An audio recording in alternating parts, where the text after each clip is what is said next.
ఈ కూటమి ప్రభుత్వం ఏర్పడి 19 నెలల నుంచి కూడా ఈ రాష్ట్రంలో అన్ని దేవాలయాల్లో అపచారాలు, భక్తుల యొక్క మరణాలు, దేవాలయాల్లో దొంగతనాలు, అదేవిధంగా ద్రాక్షారాముల వంటి దేవాలయాల్లో శివలింగం ధ్వంసం చేయడం కానివ్వండి, ఎన్నో రకమైన అపచారాలు, అకృత్యాలు అన్నీ కూడా జరుగుతున్నాయి ఈ కూటమి ప్రభుత్వం ఏర్పడ్డాక.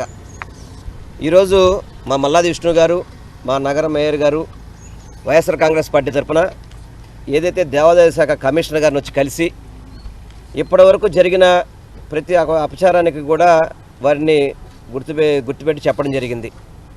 మొన్నటికి మొన్న అన్నవరం ప్రసాదంలో ఏదైతే ప్రసాద కౌంటర్లు ఎలికలు ఏ విధంగా తిరుగుతున్నాయో మీరు చూశారు కదా.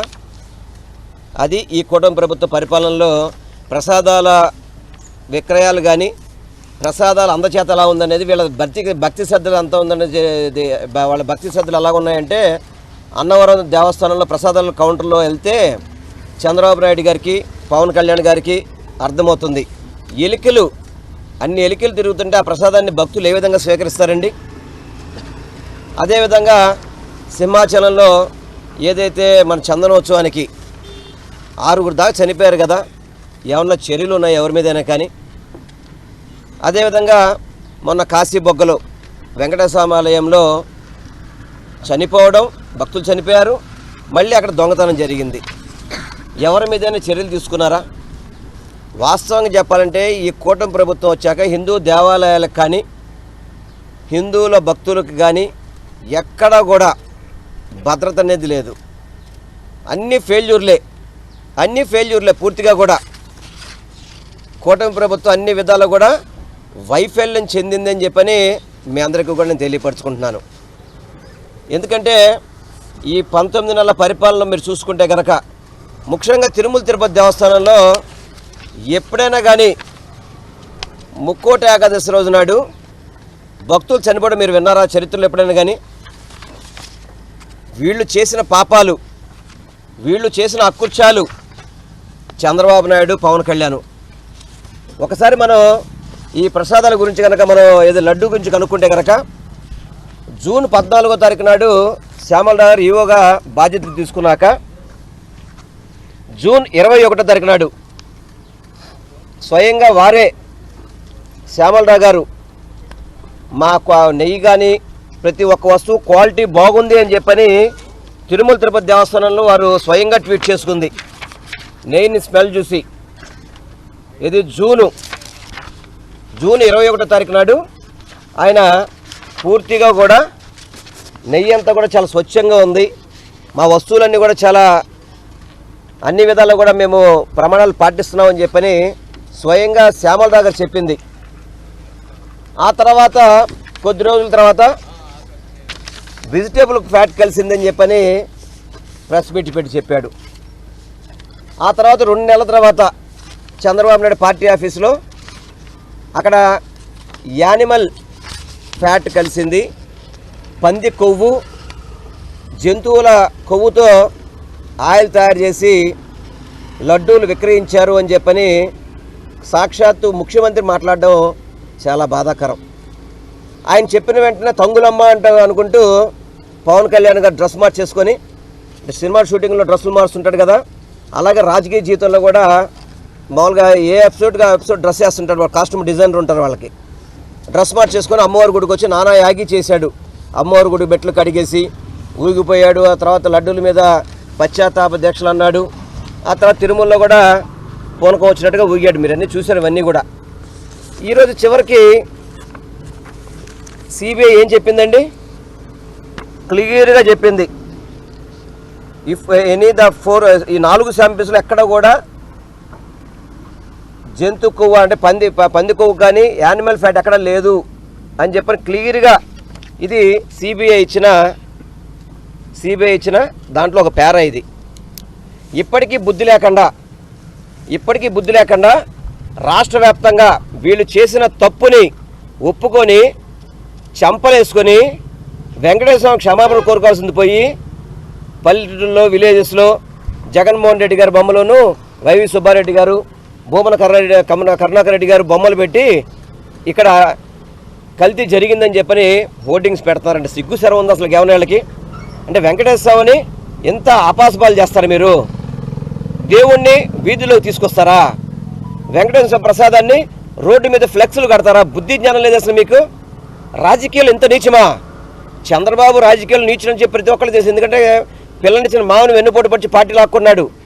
అంతవరకు సరే రాజకీయాలు చేస్తాడనుకుంటే సాక్షాత్తు కలియుగదైన వెంకటేశ్వర స్వామిని కూడా రాజకీయాలకు తీసుకొచ్చి ఆ దేవాలయం ప్రసాదం మీద భక్తుల మనోభావాలు దెబ్బతినే విధంగా ఈ కార్యక్రమాలు చేస్తుంటే ఇది చాలా బాధాకరం. దీన్ని పూర్తిగా ప్రతి ఒక్క హిందువు కూడా ఖండించాలి. ఇది ప్రతి ఒక్క హిందువు కూడా ఖండించాలి గ్యారంటీగా. ఎట్టి పరిస్థితుల్లో క్షమించకూడదు. చంద్రబాబు నాయుడు కానీ పవన్ కళ్యాణ్ కానీ కూటమి నాయకులను ఎక్కడా క్షమించకూడదు. ఇటువంటి దుర్మార్గులు వెంకటేశ్వర ప్రసాదం మీద అపవాదులు వేసే వ్యక్తి వీళ్ళని ఎవరిని కూడా క్షమించే పరిస్థితే లేదు. ఈ తప్పుడు సమాచారాన్ని ప్రజల ఒక ముఖ్యమంత్రి నోట వచ్చింది కాబట్టి, ఒక ఉప ముఖ్యమంత్రి నోట వచ్చింది కాబట్టి ఇద్దరు కూడా రాజీనామా చేయాలని డిమాండ్ చేస్తూ ఎక్కడైనా కూటమి ప్రభుత్వం కళ్ళు తెరిచి హిందూ దేవాలయాల మీద, హిందూ భక్తుల మీద జాగ్రత్తగా ఉండాలి, అప్రమత్తంగా ఉండాలని చెప్పి మేము హెచ్చరిస్తున్నాను. నేను ఈరోజు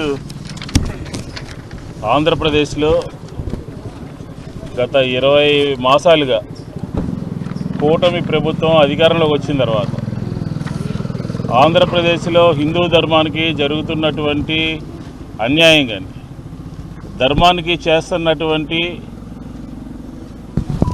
ఈ ప్రభుత్వం యొక్క నిర్లక్ష్యం కానీ దాదాపుగా 25 అంశాలతో కూడుకుని ఎండోమెంట్స్ కమిషనర్ గారికి 20 మాసాలలో ఆంధ్రప్రదేశ్లో జరుగుతున్నటువంటి అపచారాలు, ఆలయాల్లో జరుగుతున్నటువంటి ఘోరాలు, అపచారాలు, చోరీలు, పురోహితుల మీద, అర్చకుల మీద జరుగుతున్నటువంటి దాష్టీకాలు, గోశాలల్లో మరణిస్తున్నటువంటి గోవులు మరణిస్తున్నటువంటి గోశాలల గురించి, ఆలయాల్లో జరుగుతున్నటువంటి ఆచార వ్యవహారాల్లో లోపాల గురించి మొత్తం అంతా కూడా సమగ్రంగా కమిషన్ గారికి ఇచ్చి ఈ ప్రభుత్వము హిందూ ధర్మానికి చేస్తున్నటువంటి అన్యాయము, అపచారాన్ని మేము ఈరోజు అందరం కూడా వెళ్ళి చెప్పాం.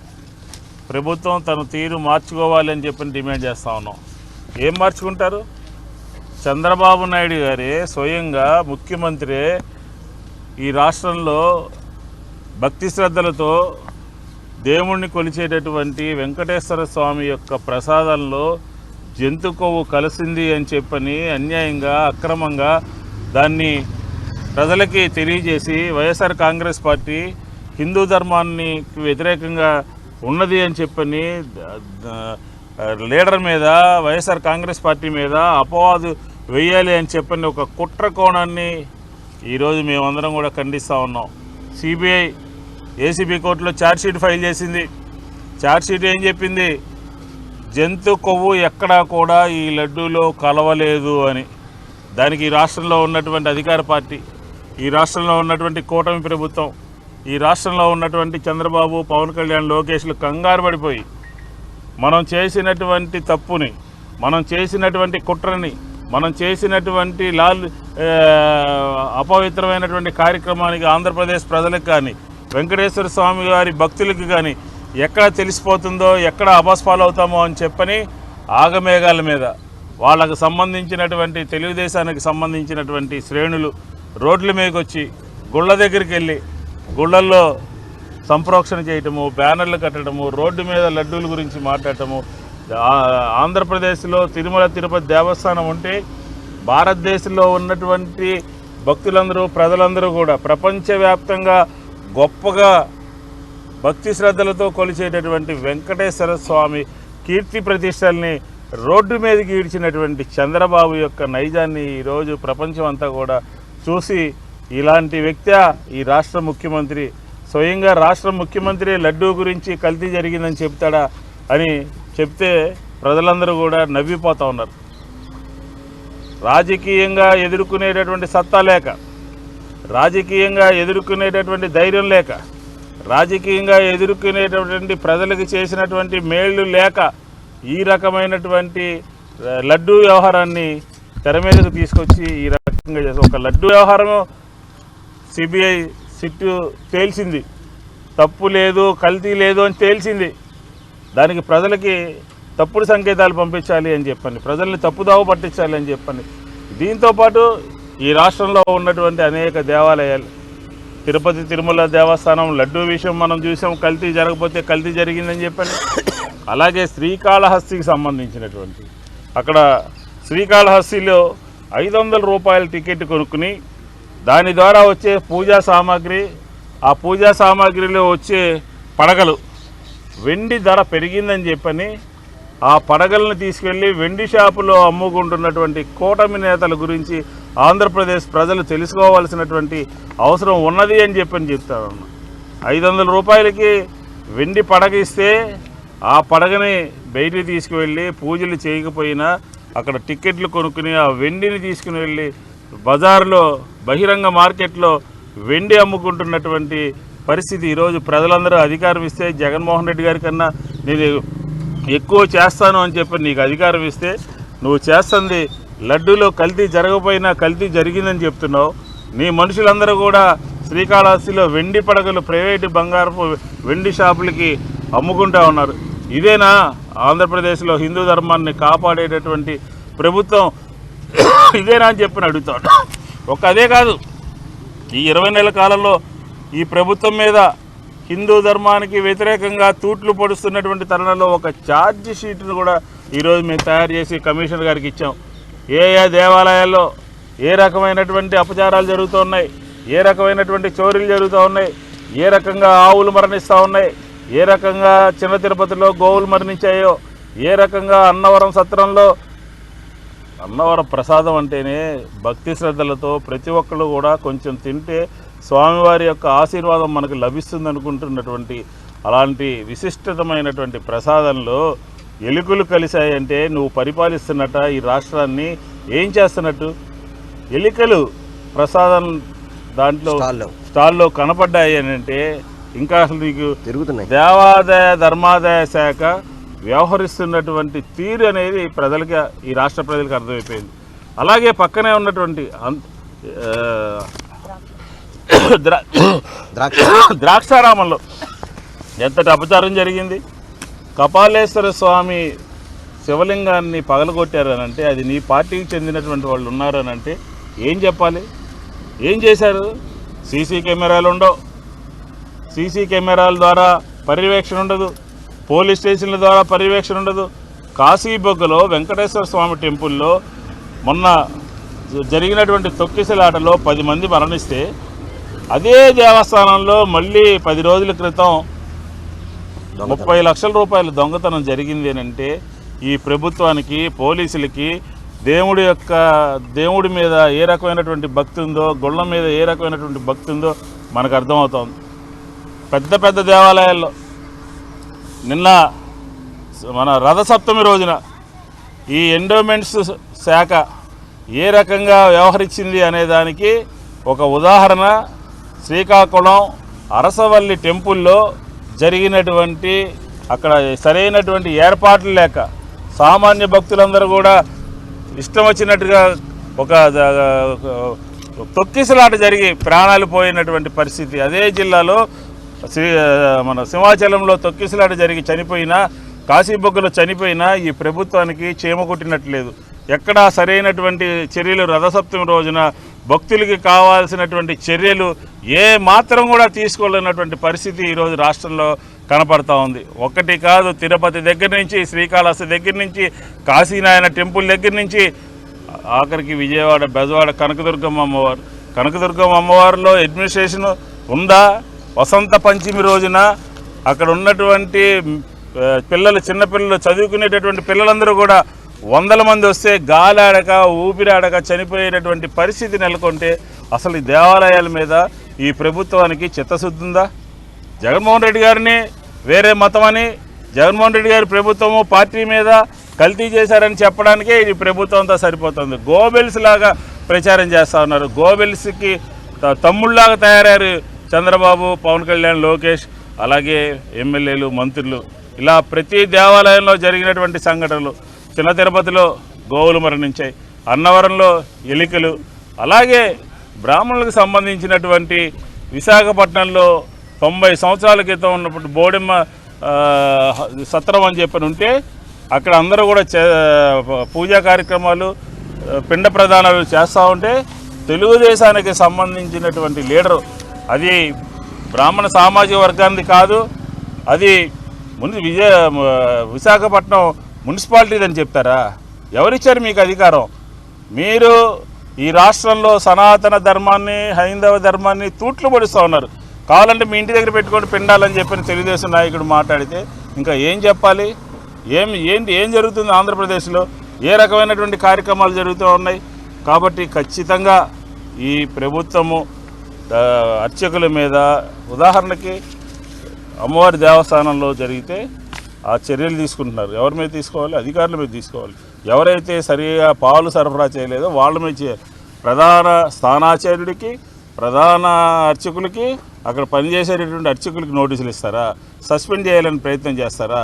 అంటే ఏం జరుగుతోంది ఆంధ్రప్రదేశ్లో? ఇలాంటి సంఘటనలన్నీ పదే జరుగుతూ ఉన్నాయి. కాబట్టి ఇప్పుడే మేము కమిషనర్ గారిని కలిసి చెప్పాం. అలాగే పక్కనే పెద్ద బిల్డింగ్ ఉంది బ్రాహ్మణ కార్పొరేషన్. మా టైంలో ఈ కార్పొరేషన్కి అనేక సంక్షేమ కార్యక్రమాల్లో బ్రహ్మాండంగా చేసాం. కానీ గరుడా స్కీము, ఎవరైతే బ్రాహ్మణ సామాజిక వర్గంలో మరణిస్తారో వాళ్ళకి గరుడా స్కీములో 10,000 రూపాయలు అంత్యక్రియలకు ఇచ్చే కార్యక్రమం జగన్మోహన్ రెడ్డి గారి ప్రభుత్వంలో పూర్తిగా కొనసాగింది.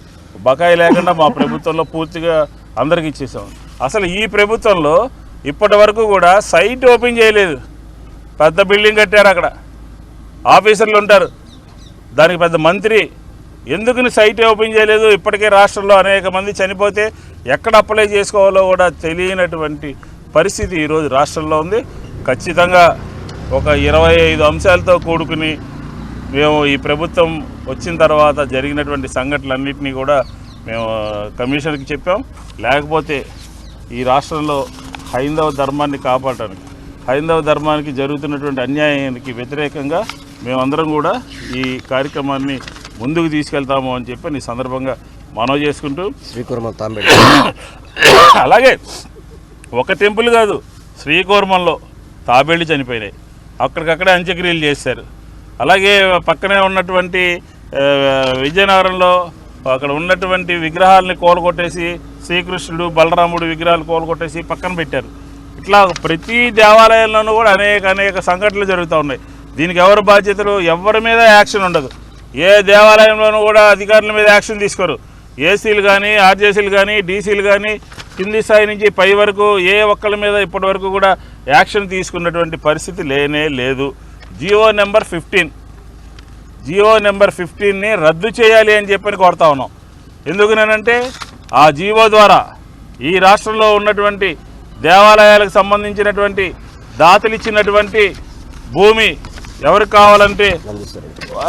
కావాలంటే వాళ్ళకి ఇచ్చేసే విధంగా ఇప్పుడే చెప్పాను కమిషనర్ గారికి.